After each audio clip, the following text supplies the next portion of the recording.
અરજીઓ મૂકો છો છતાંય કોઈ માતા જગતની કોમ નહીં કરતી કે કંઈક કરતા હજુ તકલીફ વધારે પડે તો હજુ કદાચ આ થોડો ઘણો ધાર્મિક થતો જાય અને માણસ દુઃખમાં આવો ને અને દુઃખની પરિસ્થિતિ ચાલુ થાય ને તારે જ બધાને માતા ભગવાન હુજે છે, સુખમાં કોને હુજે છે? કહો જગતમાં એવું કોઈ કે દુઃખમાં કોઈ માતા સુખમાં યાદ આવી?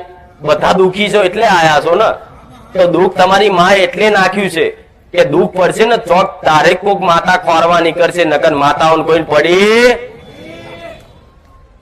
દુઃખ પડ્યું એટલે મારા સાનિધ્યમાં આયા, બારે જાજીએ દુઃખ મટશે એ ઉદ્દેશથી જ આયા ને દરેક દીકરા દીકરીઓ બધાએ.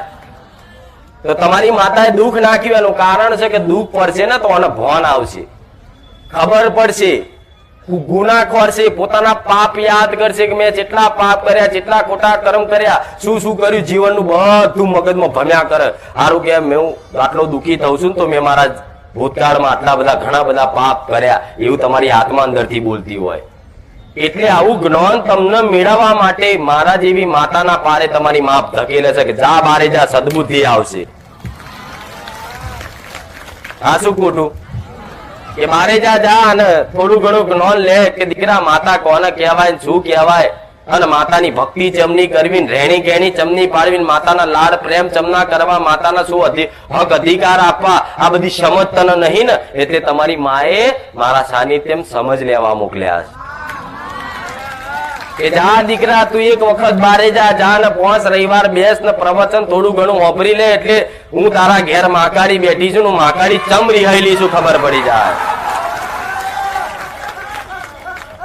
શું કે તમારી માં કે તારા ઘેર હું મહાકાળી બેઠી, હું ચામુંડા બેઠી, હું અંબે બેઠી કે ને કે જા દીકરા એક વખત ખબર પડે કે મારી માતા મારું કોમ ચમ નહીં કરતી ને એનું કારણ મારી જા ધોમમાં મળી જશે. હું મેલડી આવું કહું ચમ તમે તમારી માતાઓના હક અધિકાર છીનવ્યા, તમારા સ્વાર્થના કારણે, લોકોના ભુવાઓના કહેવા ખાતર તમે તમારી કુળદેવીના હક અધિકાર છીનવી લીધા. આ તમારો હક છે, આ તમારી ખુરશી કોઈ હોય અને એ ખુરશી કદાચ તમને ઉભો કરી અને કોઈ બીજા અન્ય વ્યક્તિને બેહાડે તો તમને ખોટું લાગે કે નહીં? વિચાર કરજો, તમે તો સામાન્ય મનુષ્ય છો, તમારી જ્ઞાનિયમથી આટલી જગ્યા આગળ રોકીને બેઠા છો. તાર હમણાં જ કોઈ આવીને વ્યક્તિ ખાલી ઉભા થાવ ને ઘડી કાઈને ઉભા થાય તો લગીને કોઈ આવીને બેહી જાય તો તરત હક કરો છો કે મારી જગ્યા છે ભાઈ, જમ બેઠો. હા શું ખોટું?